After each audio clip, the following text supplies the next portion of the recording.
Hello and welcome to Critical Line Item. My name's Tom Rabbit and thank you for joining me.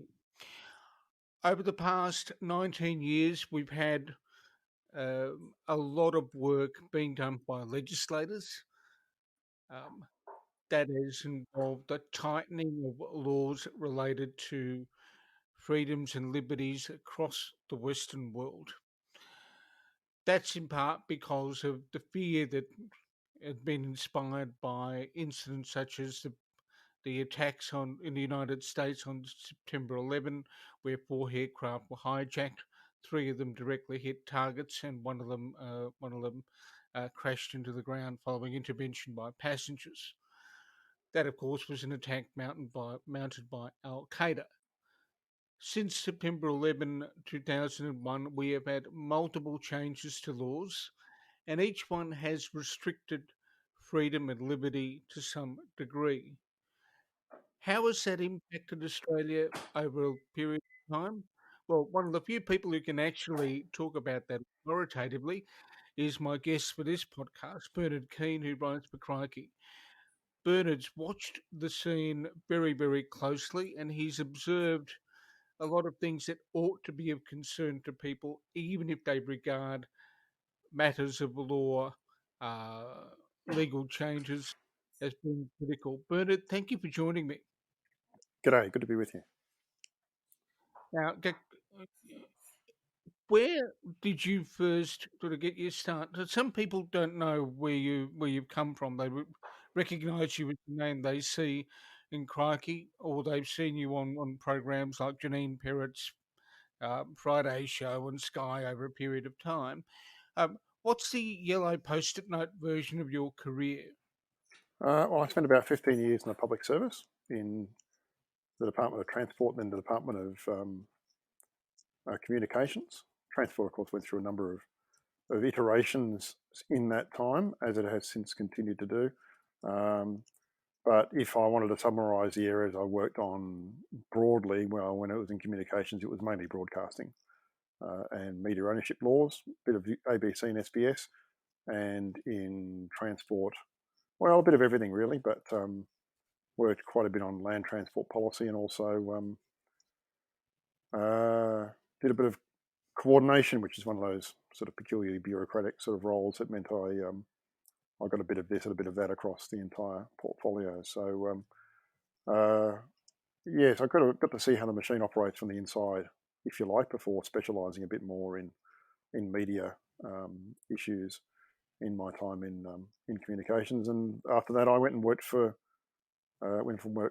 Crikey at their invitation, and as they say in the classics, haven't looked back since. So that's the Well, potted history. I've monitored your work for a long period of time. It is consistently interesting, and the experience in the public sector um, definitely shows, given some of the insight you're able to bring to bear.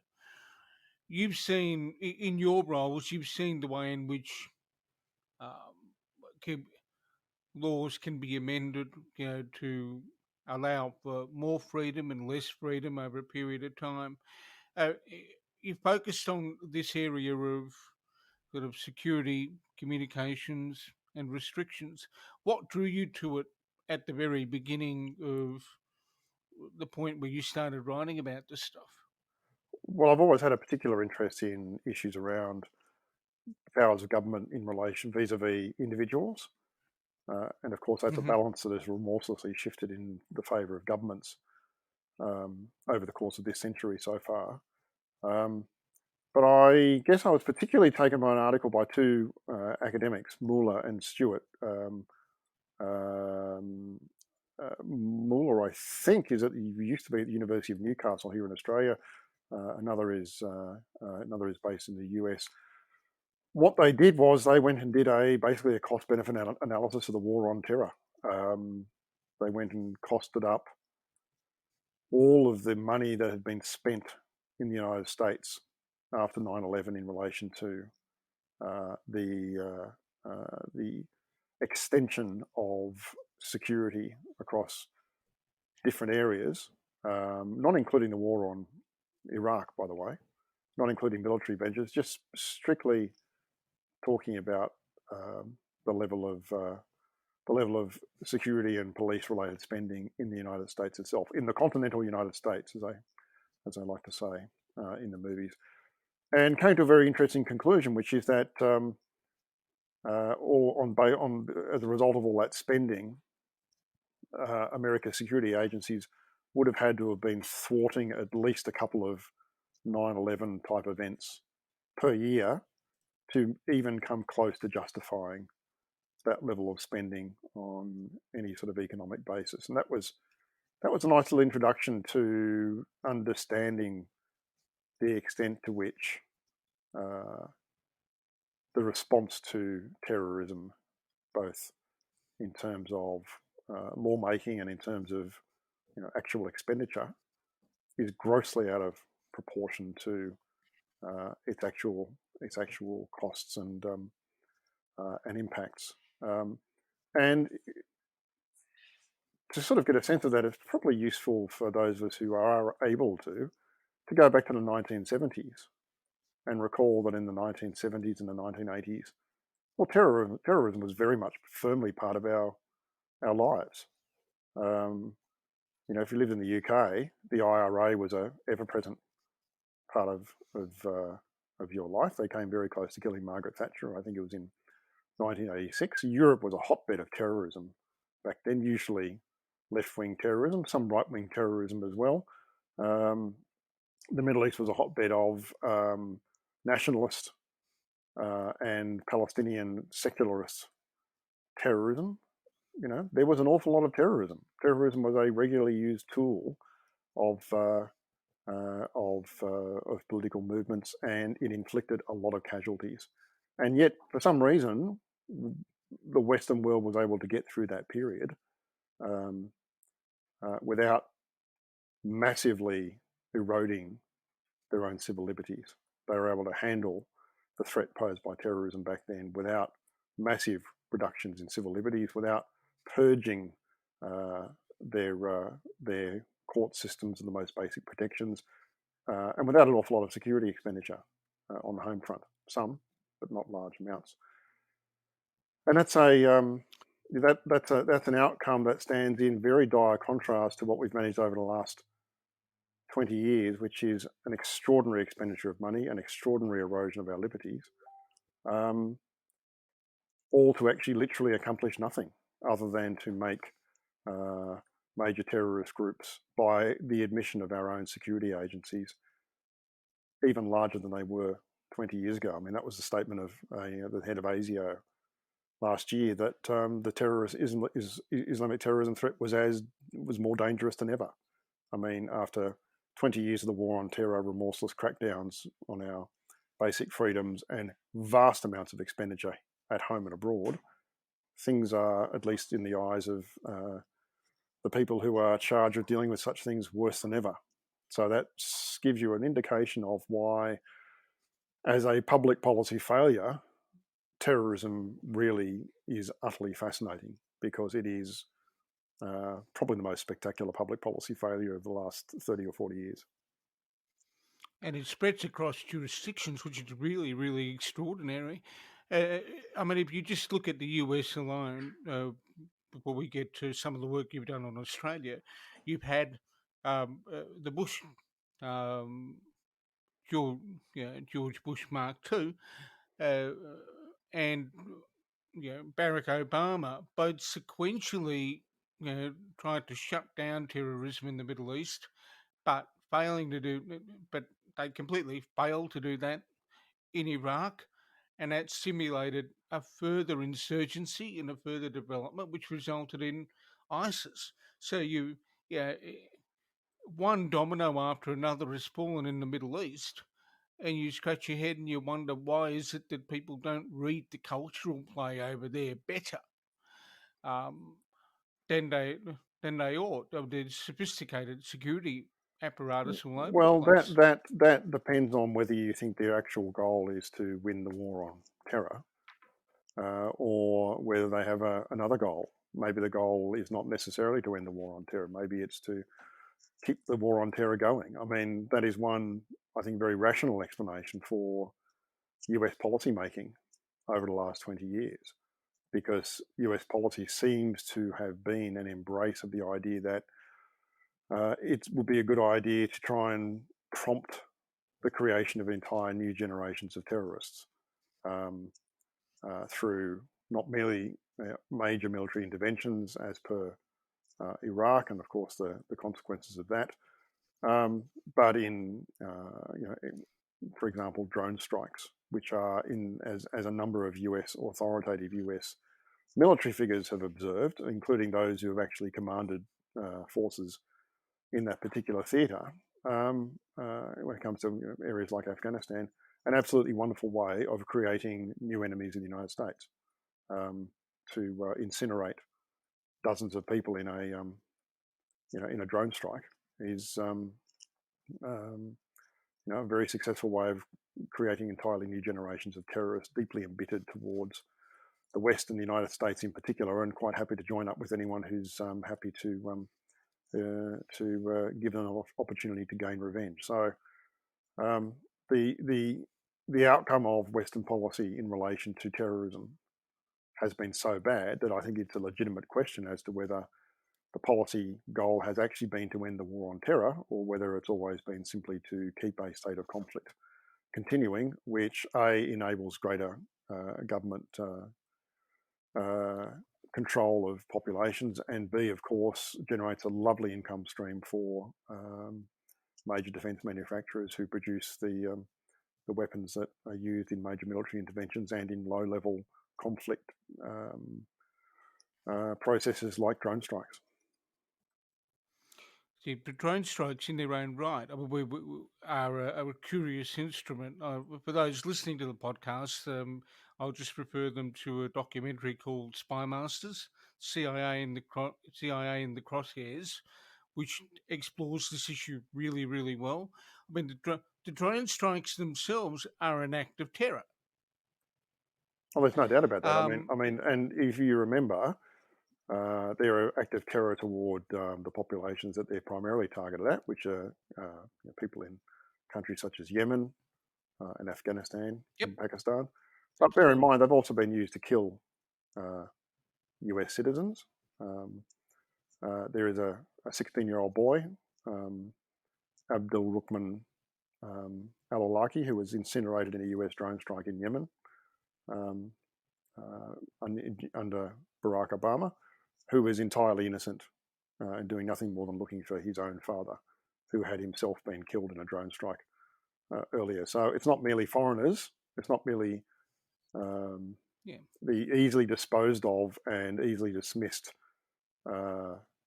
in-country victims of drone strikes that end up dying as a result. It's Americans as well.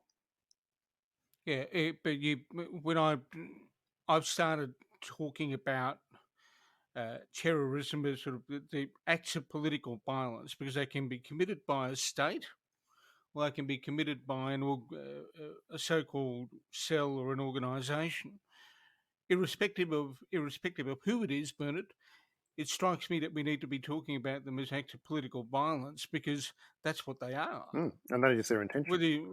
Their intention is not merely to take out, to use the vernacular, a particular target. It is to create terror. It's a very deliberate ploy, exactly along the lines of the thinking that is employed by the people that we're pursuing. Absolutely. You've also got on the issue of drone strikes. The US has killed its own citizens. Now, admittedly, Admiral al-Awlaki was a key propagandist, but the point made by people involved in dealing with these issues is that this is one way in which the US takes out its own citizens, irrespective of where they sit on the spectrum. Well, exactly, and a Western democratic state with the rule of law should not be in the business of executing its own citizens without any sort of due process. And that man, as bad as he may have been, was certainly not given any due process or arrested or put on trial. He was killed in a drone strike, and then, as I said, his own son was killed subsequently, despite Yeah, having nothing to do with it. So, the categorisation of drone strikes as a weapon of terror, if you like, is very accurate. yeah. I mean, there are those who say, well, it's an essential tool to prevent violence on US soil or violence against US interests. And that's one argument that is run. But then you flip it on its to then you look at the nature of the action, and you've got to look at it through the eyes of all people that might be affected by it. How does this translate? We mentioned due process and justice. How does this translate into the Australian environment, Bernard, where we've now got a significant number of cases of security, national security being used as a rationale for uh, going down the rabbit hole against journalists to start with, and then also mounting trials against whistleblowers, and in some cases, these trials are secret. Can we take the first one that I mentioned, being the journalists like Annika Smethurst and the guys from the ABC, Clark and Oakes? Um, what's your perspective on the way in which legal force has been used in those cases? Well, this is an inevitable consequence of those sorts of laws. I mean, it is a rule of thumb of the extension of uh, of security powers that the more draconian they get, the more likely they are to be used uh, beyond the purposes for which it's been argued that they're actually needed. Now, the the classic case to jump over to a different topic is data retention, which we were originally assured was only for use against the worst of the worst, i.e., terrorism, organised crime, um, and child abuse. A couple of years after the data retention laws have actually been in place, there's a review underway by the Parliamentary Committee on Intelligence and Security, and they've discovered that, of course, those laws are being used for all sorts of quote-unquote crimes, right down to dumping of rubbish and parking infringements by a wide variety of organisations, despite the assurances that um, they would only ever be used by a relatively limited number of security agencies. So we've gone from small number of agencies using it for the worst of the worst to open slather virtually in relation to data retention. That's the classic example of how there will always be mission creep around these sorts of laws, and the fact that we have data retention means it's now trivially easy for the Australian Federal Police to pursue whistleblowers and journalists for possible breaches of the various secrecy provisions surrounding national security information, because there's so much more data for them to sort through and to use as a basis for pursuing journalists and whistleblowers. So the whole environment for journalists reporting on national security issues has become much more fraught, because there are now more laws restricting the use of national security information, and there are more laws about making it easier for the authorities to come after um, journalists and their sources in order to find out who has leaked to whom. So, it is an inevitability that whenever you have these sorts of extensions of laws, they will be justified by the invocation of the most serious of crimes: terrorism, organised crime, child abuse, but inevitably end up being used for much more mundane crimes and used to protect the interests of the government of the day. Because another rule of thumb in all this is that whenever there's a national security leak, if it's a leak by the government itself in the government's own interests, it is never investigated. And if it is a leak against the government that is against the government's interest, then it is always investigated with a considerable amount of resources. So these laws will always be abused. There will always be mission creep, and no amount of assurances by governments ahead of the fact will ever change that. The important thing to realise also is that there have been basically two periods of extensions of security laws. The first were from around, there were a couple in the initial flurry after 9/11, but really from 2004 when the Howard government began putting through quite serious and quite draconian anti-terror legislation that we were assured at the time was necessary to fight the war on terror. Then about 10 years later, in 2014, the Abbott government began saying, well, in effect, what we had from the Howard years was nowhere near enough, that we needed a whole slew of new laws on top of those already draconian laws, far beyond what we were assured by the Howard government was sufficient to fight the war on terror. That needed to be put in place and put in place quickly in order for us to be able to address the threat posed by Islamic State. And it's never really been satisfactorily explained why the Howard era laws, which were correctly seen as extraordinarily draconian, somehow were grossly insufficient by 2014 when it came to addressing the threat posed by Islamic State.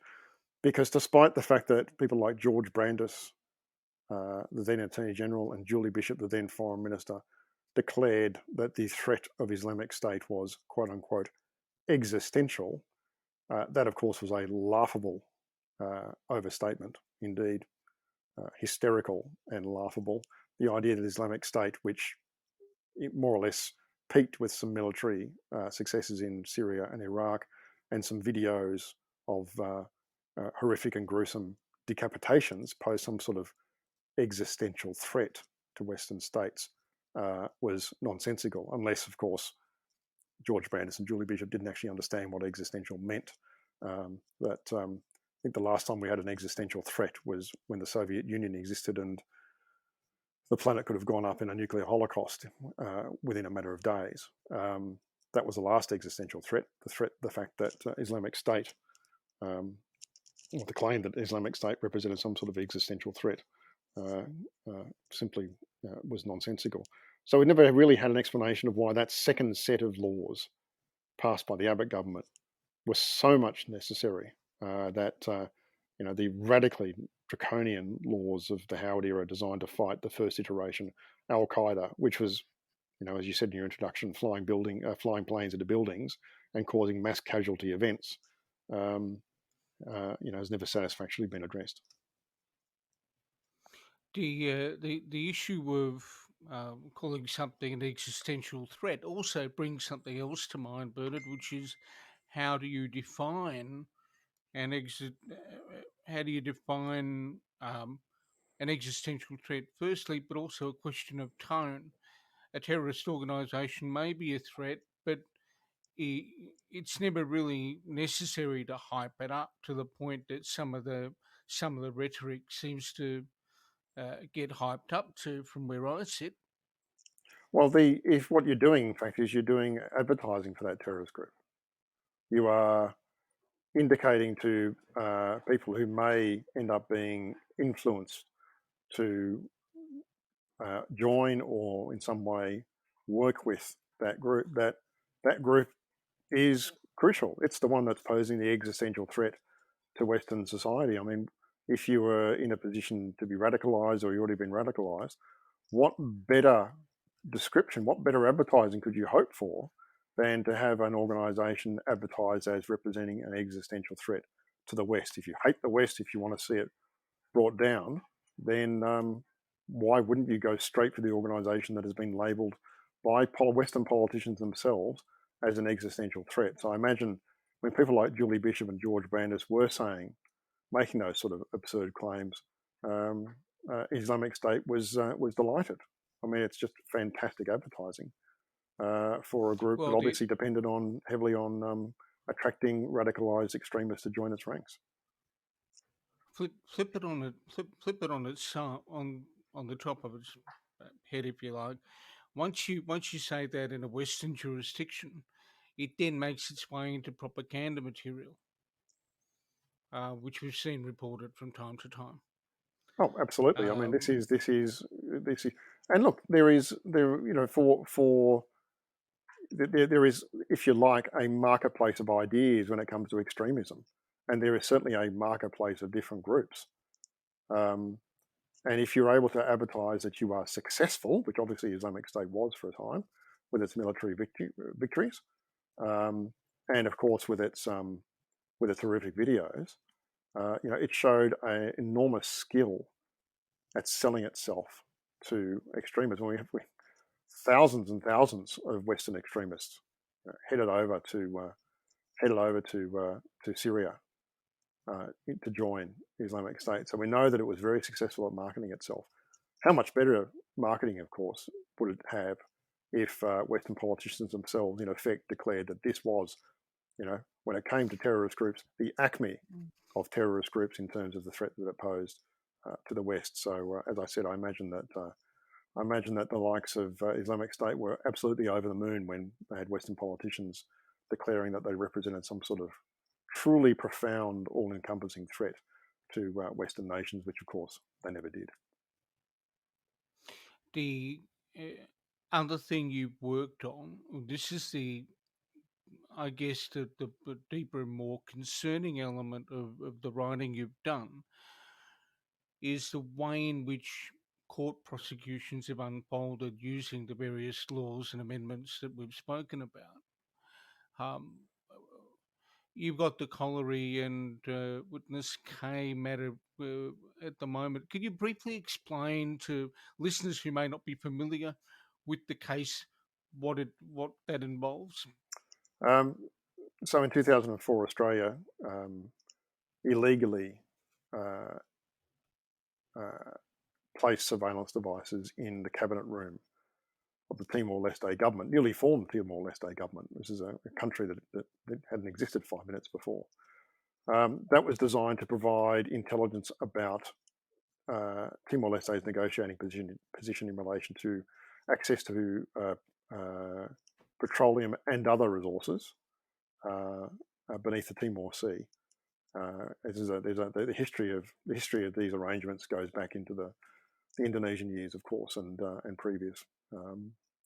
previous deals which were voided by Timor-Leste's independence. Now, that bugging occurred at a time in 2004 when the war on terror was at a fever pitch when it came to Australia, because on September 9, 2004, a car bomb was detonated in Jakarta outside the Australian embassy. No Australians were killed, but 8 Indonesians were killed, plus the perpetrator.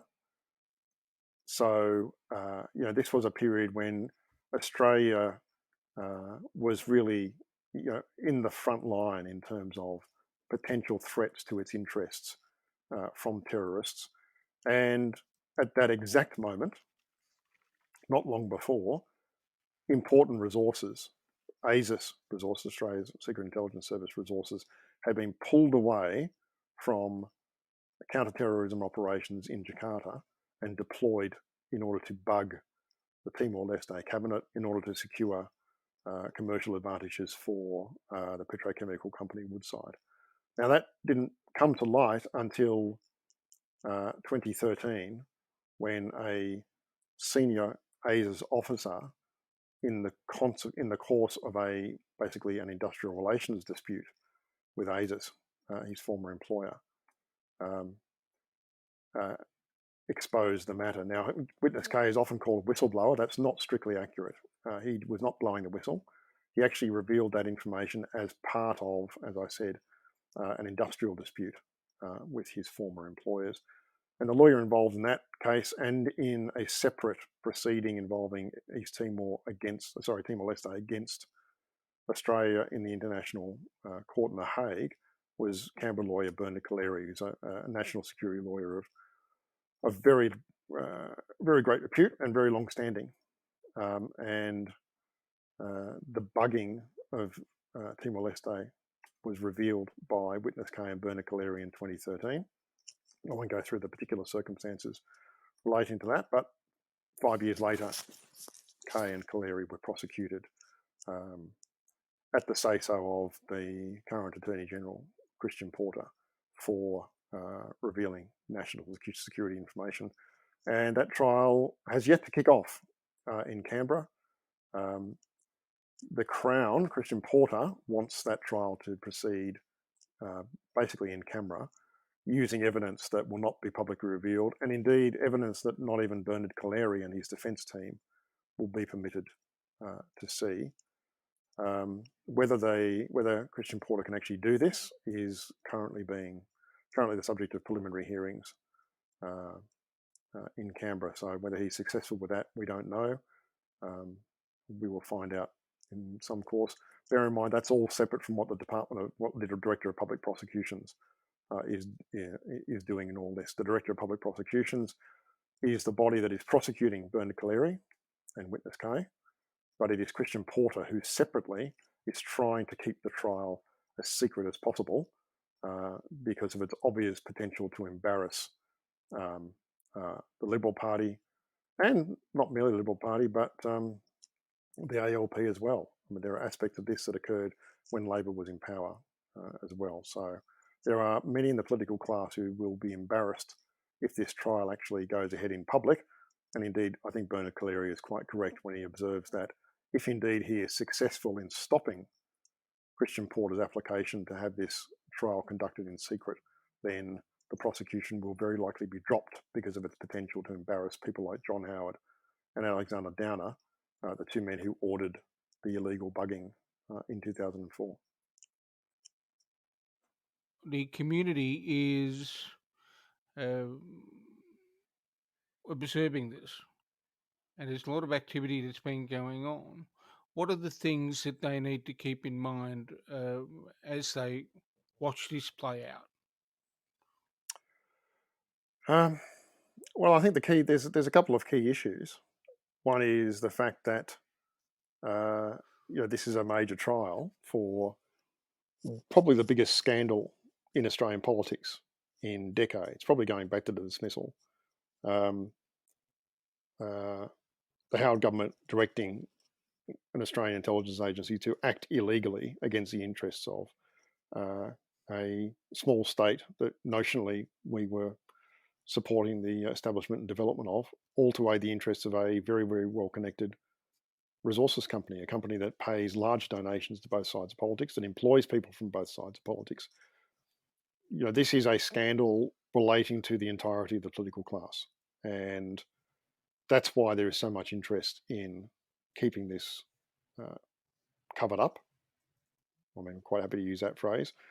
And that's why Labor is conspicuously silent about all this. There has literally been no statement of any ministerial, shadow ministerial nature from Labor in relation to this trial. There have been a couple of backbenchers who have spoken out about it, and kudos to them, but Labor has been conspicuously silent on this issue. So this is a scandal involving the entire political class.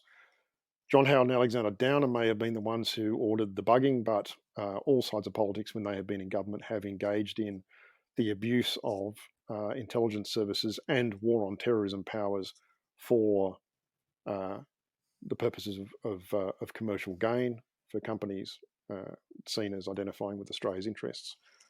So this is a scandal that's big enough for all sides of politics, or both sides of politics, to be part of.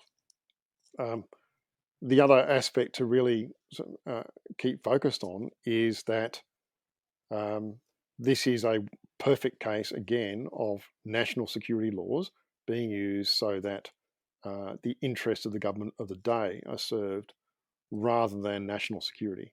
So the laws that are being used by Christian Porter to prevent aspects of this trial from being made public are laws that were introduced by the Howard government in that sort of first group of anti-terror laws in the 2000s, designed ostensibly on the basis that it would prevent terrorists who'd been charged from finding out information about how the case had been put together against them. Now that's been turned around and is being used against Bernard Collaery, a man who has provided enormous service to Australia, who is a great patriot. Similarly, Witness K, a man who has provided extensive service, often in very, very risky and dangerous circumstances, for his country, also a great patriot. those laws are now being used against them in order to prevent them from being able to successfully, or as successfully as they should be able to, defend themselves. So, if you want to see another case of mission creep, of the abuse of laws that we were told were only for the worst of the worst, then Christian Porter trying to keep this trial covered up is another example of it. Before we sort of conclude, Bernard, there's one other question that's really important, and I guess we both have a vested interest in this one, as do all the journalists looking at government, period, let alone legal proceedings of the nature we're talking about. What changes in terms of news gathering for people at the moment as they contemplate the current litigious and security um, environment that we're in? Look, I think the big change for journalists, um, editors, and producers really revolves around technology. Um, the old idea that um, the government may threaten to jail a journalist if he or she doesn't reveal their source, which of course we know has happened uh, in Australia, also happened in the United States. That's not really that. I think that's going to come to seem like a rather old-fashioned and rather heroic fantasy. Increasingly these days, journalists don't really have much say in the whole business. They don't get asked who their sources are. They're not confronted with the dilemma of, do I reveal my source or do I go to jail?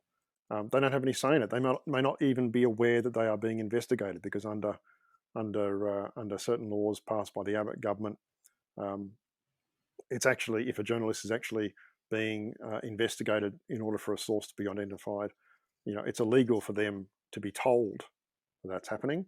And if they do find out, it's illegal for them to tell anyone. So they may not even know that this process is underway, let alone get to make some sort of threshold decision in relation to how successful it is.